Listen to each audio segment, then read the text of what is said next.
अदानी समूह के मोर्चे पर इस ग्रुप से जुड़ी जो खबरें हैं वो कई मोर्चे पर आई, 3-4 बड़ी खबरें आई बीते 2 दिन में।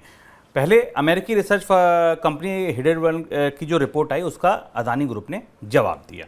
ग्रुप की तरफ से 413 पन्नों का जवाब दिया गया और हिंडनबर्ग ने अपनी रिपोर्ट में जो जानकारी दी थी उसके जवाब एक एक करके दिए गए। उसमें से बहुत सारे जवाब ऐसे भी हैं जो नहीं दिए गए। अधिकतर जानकारी पहले से सार्वजनिक है, ऐसा कंपनी ने कहा। उन्होंने कहा कि रिपोर्ट में लगाए गए जो भी आरोप हैं सारे झूठे हैं। अदानी ग्रुप की तरफ से यह भी कहा गया कि हिंडनबर्ग की जो रिपोर्ट है वो भारतीय उद्योगों के लिए सोचा समझा हमला है। इस रिपोर्ट के इस जवाब के बाद हिंडनबर्ग की तरफ से बयान आया, पलटवार किया, वो भी पीछे नहीं थे। उन्होंने कहा कि अपने जवाब में हिंडनबर्ग ने अदानी ग्रुप को कहा है कि फ्रॉड को राष्ट्रवाद के नाम पर छिपाया नहीं जा सकता।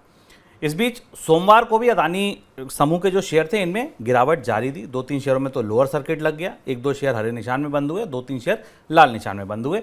गिरावट इतनी गहरी कि 3 दिन में 5 लाख करोड़ रुपए लगभग निवेशकों के स्वाहा हो गए। अब एक सवाल एफपीओ से जुड़ा, क्योंकि अभी एफपीओ खुला है, इसको लेकर क्या होगा। एफपीओ को लेकर कंपनी ने तो यह कह दिया है कि भाई हम ना तो अवधि बढ़ाएंगे ना ही दाम में कोई हेरफेर करेंगे। हाँ, अगर यह असफल हुआ तो कंपनी विस्तार योजना जरूर टाल देगी, ये एफपीओ के मोर्चे पर कहा। अब एक एक करके अंशुमान जी से समझते हैं कि इन खबरों का मतलब क्या है और इसका आगे क्या असर हो सकता है। सर, पहला सवाल तो ये, 413 पन्ने का जवाब दिया, उससे हिंडनबर्ग संतुष्ट क्यों नहीं हुआ? अब शुभम, 413 पन्ने के जवाब से हिंडनबर्ग क्या बाजार भी संतुष्ट नहीं हुआ। बाजार में भी जो आज परिस्थिति दिखाई दी उसके पे हम आगे चर्चा करेंगे। पहली चीज़ तो यह कि हिंडनबर्ग और अडानी समूह के बीच जो खतो किताबत 2 दिनों में हुई है उससे इस पूरे मामले में अडानी समूह की साख को और गहरा धक्का लगा है, क्योंकि चीज़ें काफ़ी उलझ कर सामने आ रही हैं।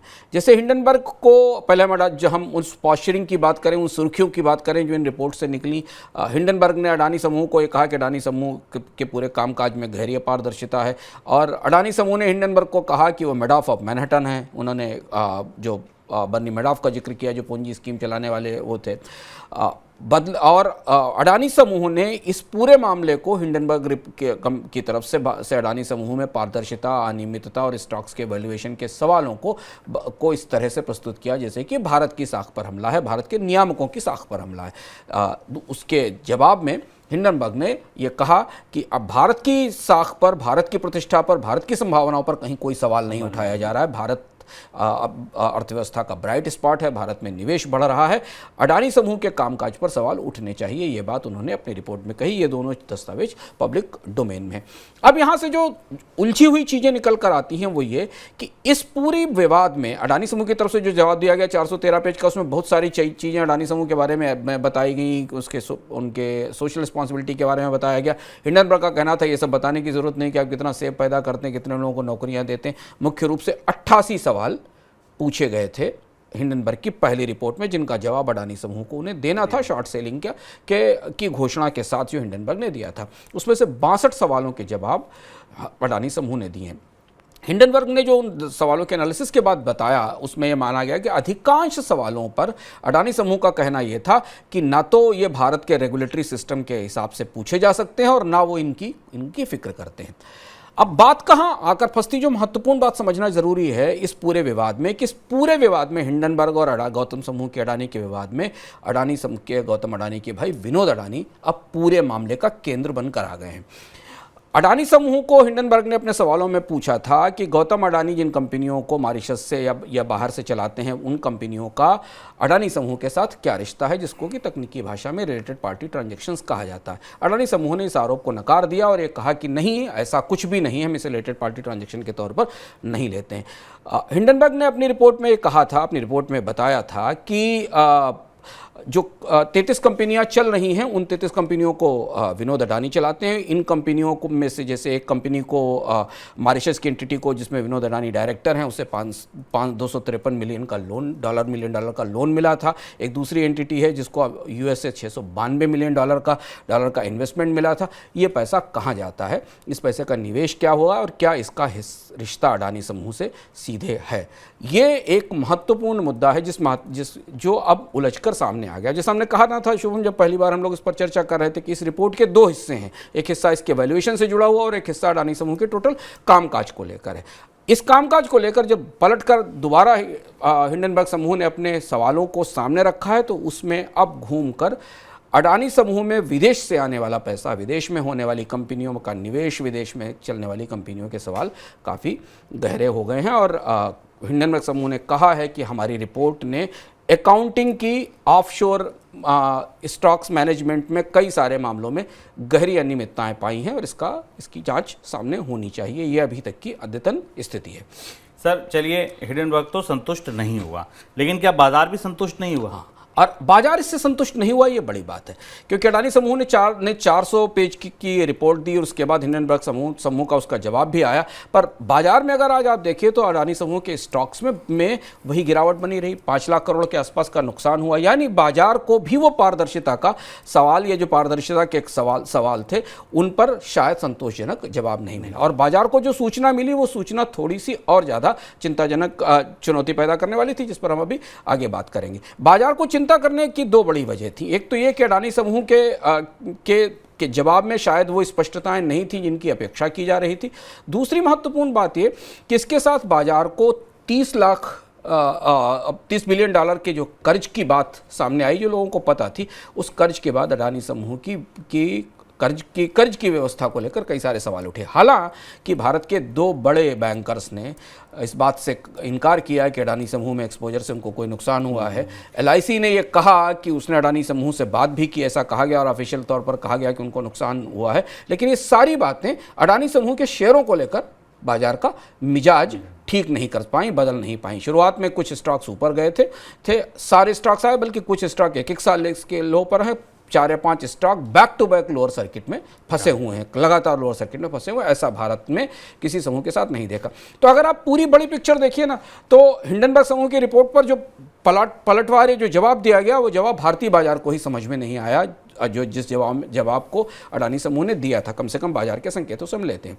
दूसरी और चीज़ें, इसके साथ एक और महत्वपूर्ण बात हुई शुभम, कि अडानी समूह के नतीजों की, अडानी समूह के कामकाज की और गहरी पड़ताल शुरू हो गई। शेयर बाजार में अब निवेशक उसे और ज़्यादा सूक्ष्म ढंग से देखने लगे। जो पहले सेंटिमेंट के आधार पर निवेश करते थे, अब जो आंकड़े सामने आए कि कंपनी के फंडामेंटल्स कमज़ोर हैं, कंपनी की होप एस्पिरेशंस बहुत ज़्यादा हैं पर प्रॉफिट्स बहुत ज़्यादा नहीं हैं, कंपनी के पास कर्ज का बड़ा बोझ है, ब्याज निकालने के बाद कंपनी का नेट प्रॉफिट काफ़ी कम दिखाई देता है, EBITDA मार्जिन काफ़ी कम दिखाई देता है। ये वो सारे सवाल हैं जिन पर हमने शुरुआत में कहा था कि बाजार वैल्यूएशन की बात इन्हीं आकलनों के आधार पर करता है। तो वो जो वैल्यूएशन का दबाव था, वो ट्रैप अब और ज़्यादा बड़ा हो गया। और इसलिए आज हमने भारतीय शेयर बाजार में अडानी समूह के शेयरों में फिर से तेज गिरावट देखी। यानी कहीं ना कहीं निवेशकों को ये बात महसूस होने लगी है कि वैल्यूएशन को लेकर कुछ सवाल जायज़ हैं और वैल्यूएशन को लेकर अडानी के स्टॉक्स के वैल्यूएशन के सवालों पर ज़्यादा चर्चा होनी चाहिए। ये आज बाजार का बड़ा संकेत हमारे सामने निकल कर आया। सर अब बात करते हैं FPO पे। उस FPO का क्या होगा जो अभी जारी है? सवाल मुश्किल है।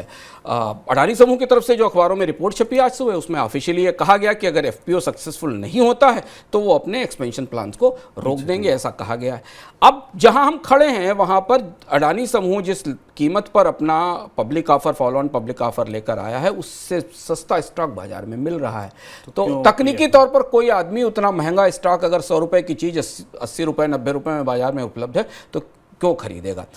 31 तारीख शायद कल अंतिम दिन है, उसके बाद ये तय होगा कि इस FPO की स्थिति क्या। पर FPO मुश्किल में तो फंसा हुआ बाजार में दिखाई दे रहा है। उसका सब्सक्रिप्शन कितना आता है, किस लेवल तक सब्सक्रिप्शन आता है, इसके बारे में सूचना बाद में मिलेगी। लेकिन आज उम्मीद जो थी उसके बिल्कुल नितांत विपरीत बाजार ने अडानी समूह के स्टॉक्स पर कोई बहुत उत्साहवर्धक प्रतिक्रिया नहीं दिखाई, बल्कि पहले से ज़्यादा पैनिक और घबराहट दिखाई दी बाजार में। इसलिए FPO को लेकर अब सवाल गहरे हो रहे हैं।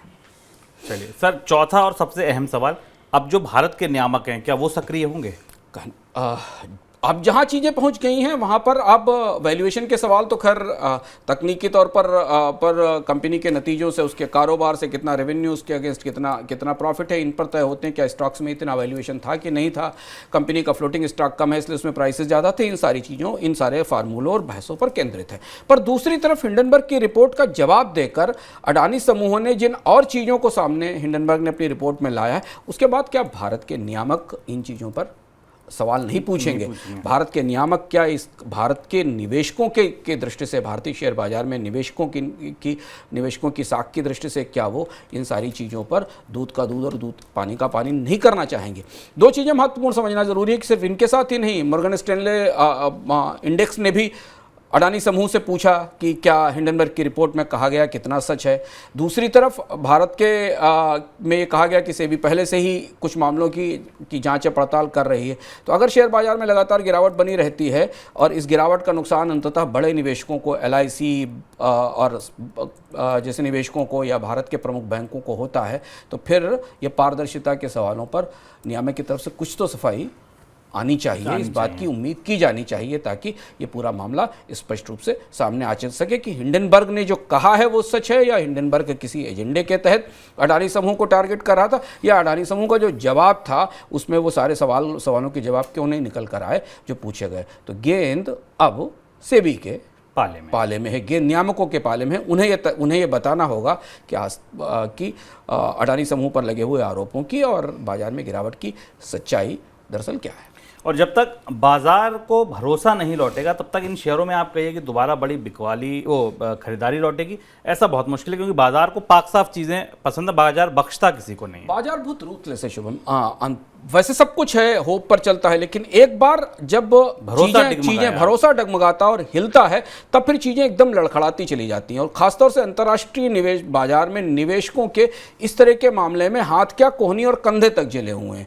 हर 2 साल 4-5 साल में किसी बड़े समूह के साथ भारत के शेयर बाजार में, यूरोप के शेयर बाजार में क्रेडिट स्विस का मामला देख लीजिए, उससे पहले 2000 में एनरॉन का मामला देख लीजिए, बड़ी कंपनियों के साथ ये मामले खुलते हैं और फिर एकदम चीजें नियंत्रण से बाहर चली जाती हैं। जेट एयरवेज देखिए, यस बैंक, इसलिए बाजार की मेमोरी में अकाउंटिंग से जुड़े हुए मामले, विदेश में निवेश से जुड़े हुए मामले हमेशा सामने आकर खड़े हो जाते हैं और तब बाजार की प्रतिक्रिया बहुत निगेटिव, बहुत दबाव वाली हो जाती है। तो इसलिए इसमें, जैसा शुभम ने कहा, कि इसमें ये स्पष्ट होना ज़रूरी है। भरोसा तब लौटेगा जब कोई बड़ा नियामक आकर ये कह सके या बता सके कि नहीं, चीज़ें इस तरह से हो रही हैं, इस तरह से नहीं हुई हैं। बिल्कुल, नियामकों की साख अभी भी है। अगर नियामक आगे बढ़ते हैं, साफ सुथरी जांच करते हैं और बताते हैं कि नहीं, इस ग्रुप में कुछ भी ऐसा नहीं है, जो है सब सही है, तो शायद भरोसा लौटेगा। लेकिन अगर ऐसा नहीं होता है तो हिंडनबर्ग की रिपोर्ट में जो कहा गया है कि भाई 85% तक का डाउनसाइड आ गया है, मुझे लगता है 20-20% के अगर 3 लोअर सर्किट लग गए तो 60% तो नीचे हम आ ही गए हैं।